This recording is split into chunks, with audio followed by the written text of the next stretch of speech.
প্রথমে আজকে আমাদের মিডিয়া বন্ধুদেরকে স্বাগত। এই মুহূর্তে আমাদের যে অনুষ্ঠান, যে সিমলা ব্লক কমিটি উদ্যোগে আজকে হেজামারা সিমলা ব্লক কমিটির হেড অফিসে একটা মিটিং অনুষ্ঠিত হয়। এই মিটিংয়ে আমাদের মাঝে উপস্থিত আছেন আমাদের রাজ্যের মন্ত্রী তথা এলাকার বিধায়ক বিশ্বজিৎ বর্মা স্যার, আমাদের যে ডিস্ট্রিক্ট প্রেসিডেন্ট অরুণ মজুমদার মহোদয় এবং আমাদের ব্লক কমিটির অন্যান্য কর্মচারী। খুবই আনন্দিত এবং আজকের দিনে আমরা আরও মনোহর বিশ্বাসের নেতৃত্বে যে 12 ফ্যামিলি এবং 59 ভোটার আজকে ভারতীয় জনতা পার্টি ছেড়ে ওনারা ত্রিপুরা মথা এবং টিসিএফের আদর্শে অনুপ্রেরিত হয়ে আজকে আমাদের দলে ওনারা যোগদান করেছেন।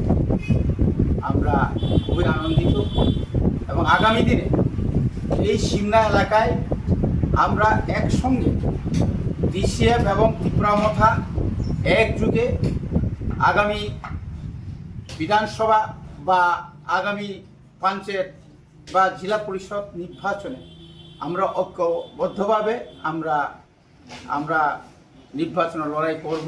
শুধু নির্বাচন লড়াই নয়, বর্তমান এলাকায় বিশেষ করে 65টি গ্রাম পঞ্চায়েতে যেভাবে দুর্নীতি হচ্ছে, এটার একটা প্রতিফলন আজকে আমাদের মাঝে যে মনোহর বাবুরা, আমাদের অন্যান্য যুবকরা এইভাবে যে দল ত্যাগ করেছে, এটা থেকে পরিষ্কার হয়ে যাচ্ছে যে আর সিমলাতে বিজেপি থাকবে না এবং আগামীতে বিজেপি শেষ হয়ে ত্রিপুরা মথা অর্থাৎ টিসিএফ তারা সবাই যোগদান করবে এবং আগামী গ্রাম পঞ্চায়েত, জেলা পরিষদ বা পঞ্চায়েত সমিতিতে আমরা একদম 100% আমরা জোর গলায় বলবো যে আমরা এই সিমলা এলাকার যতগুলো পঞ্চায়েত, গ্রাম পঞ্চায়েত সমিতি বা জেলা পরিষদ যে সিট আমরা বই এটা আমরা আশা রাখছি।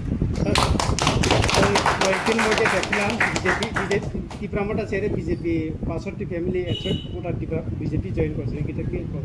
এটা একটা নাটক, কারণ এর আগে আমরা একটা প্রোগ্রাম করছিলাম। সবাই জানে যে এই সিমলা এলাকাতে মানুষ সবাই জানে যারা পুরানো বোতলে নতুন জল নাকি না নতুন বোতলে পুরানো জল। কারণ ওই লোকগুলা কি যদি আমরা হিসাব করি যে এখানে যে ওই দিনের যে ঘটনাতে কোনো লোক, নন্দী বাবুরা আগেই চলে গেছেন গত বিধানসভা এবং পঞ্চায়েতে তো সে বিজেপি হয়েই কাজ করছিল। সে কবে আবার ত্রিপুরা মথাতে বা টিসিএফে আইল? তো এই এলাকা মানুষ জানে টাকার বিনিময়ে সে যেতে পারে, নিজের সমস্ত কি বলে যে আদর্শকে জলাঞ্জলি দিয়ে সে হয়তো যেতে পারে কিনা অন্যরা জানে।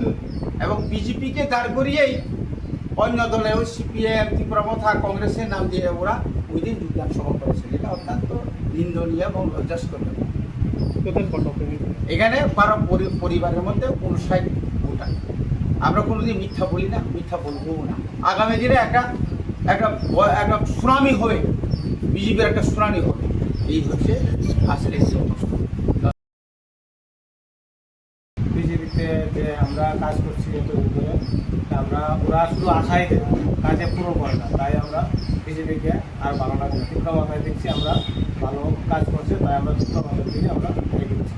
আশা করি ত্রিপুরা মাথা আমরা সমতলে পুরোটাই আমরা ত্রিপুরা মাথা।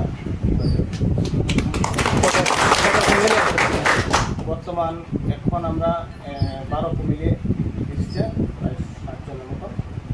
আগামী দিন পুরা 6 পঞ্চায়েত আছে, 6 পঞ্চায়েতের মধ্যে 6টা পঞ্চায়েতে আমাদের থাকে। বিজেপিতে কোন পদ আছে? হ্যাঁ, বিজেপিতে যুব মোর্চার কেসিআর নাম মনোহর বিশ্বাস। আজকে আমি যারা নবাদ আসবো আমাদের টিসিএফে জয়েন করছি, তাদের সবাইকে স্বাগত জানাই। আপনাদের সবাইকে সশস্ত্র অভিনন্দন জানাচ্ছি। আমি একটা মেসেজ দিতে চাই আমাদের ত্রিপুরা বিধানসভাতে।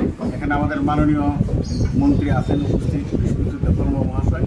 ওনার মাধ্যমে আমার একটা অনুরোধ যে আমাদের এই সিমলা এলাকার যারা বিজেপির নেতৃত্ব রয়েছেন তাদের জন্য কঠোর নিরাপত্তা ব্যবস্থা যাতে ইমিডিয়েট করা হয় অনুমতি বিলম্বে।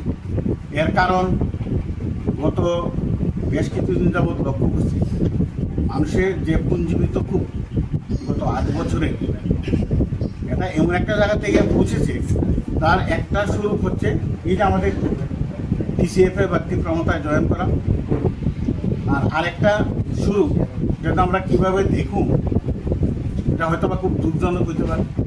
এই জন্য তাদের নিরাপত্তার ব্যবস্থা করা হোক। মানুষের যে ক্ষোভ আছে এটা কোন দিকে কীভাবে প্রকাশ পায় এটা কিন্তু বলা যায় না, কারণ আমরা শান্তি সম্প্রীতি এবং উন্নয়নে বিশ্বাসী। এখানে টিসিএফ এবং তীব্রমতা আর বিশেষ করে সিমনা তো সবসময় একটা শান্তির জায়গা, সবাই জানে।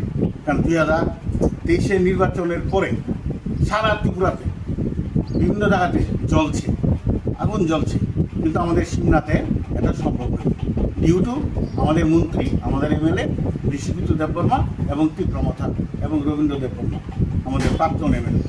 সুতরাং এই জায়গাটাতে আমরা চাই না এখানে কোনো ক্লেশ হোক, এখানে কোনো পরিস্থিতি উত্তেজিত হোক, ওখানকার শান্তি বিঘ্নিত হোক, এটা আমি চাই না।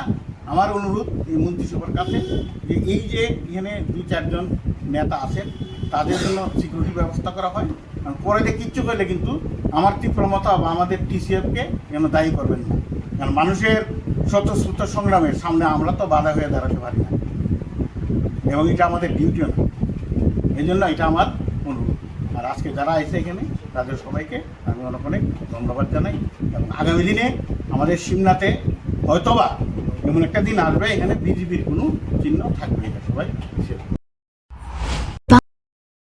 पावन अवसर पर स्वर्ण कमल ज्वेलर्स लेकर आया है स्वर्ण वर्षा। 1 जुलाई से 25 जुलाई तक अपना पुराना गोल्ड उसकी प्योरिटी के हिसाब से कंप्लीट वैल्यू पर एक्सचेंज कीजिए। पाइए गोल्ड ज्वेलरी के मेकिंग चार्ज पर 30% ऑफ और डायमंड ज्वेलरी के मेकिंग चार्ज पर 100% ऑफ। हर परचेज पर अशोर्ड गिफ्ट्स भी, और सिर्फ बिल अमाउंट का 25% पे करके अपना गोल्ड रेट आज ही बुक कीजिए। तो इस रथ यात्रा खुशियों के साथ बचतों की भी हो स्वर्ण वर्षा। स्वर्ण कमल ज्वेलर्स, विश्वास, गुणवत्ता और बेहतरीन डिजाइन का नाम।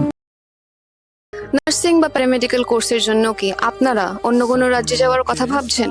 বাড়ি থেকে দূরে থাকা, খরচ বেশি হওয়া আর নতুন পরিবেশে মানিয়ে নেওয়ার জন্য ঝামেলা, কেন এইসবের মধ্যে যাবেন? এখন ত্রিপুরাতেই আপনাদের জন্য রয়েছে একটি দারুণ সুযোগ। আমি বলছি বিনায়কা ইনস্টিটিউট অফ হেলথ সায়েন্সেস এর জন্য, যেখানে অ্যাডমিশন প্রসেস শুরু হয়ে গেছে।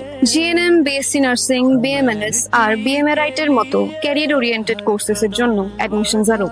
সবচেয়ে বড় সুবিধা হলো এই ইনস্টিটিউটটি ত্রিপুরা ইউনিভার্সিটির সাথে অ্যাফিলিয়েটেড, যার জন্য আপনারা কোয়ালিটি আর রেকগনাইজড এডুকেশন পেয়ে যাবেন। The best part of this institution is no donation, no broker. আপনারা নিজেই Vinayak institute of health sciences এ এসে নিজের অ্যাডমিশন করিয়ে নিতে পারবেন। যদি আপনাদেরও স্বপ্ন হয় হেলথ কেয়ার সেক্টরে একটি সাকসেসফুল ক্যারিয়ার গড়ে তোলা, তাহলে এই সুযোগটি হাতছাড়া করবেন না।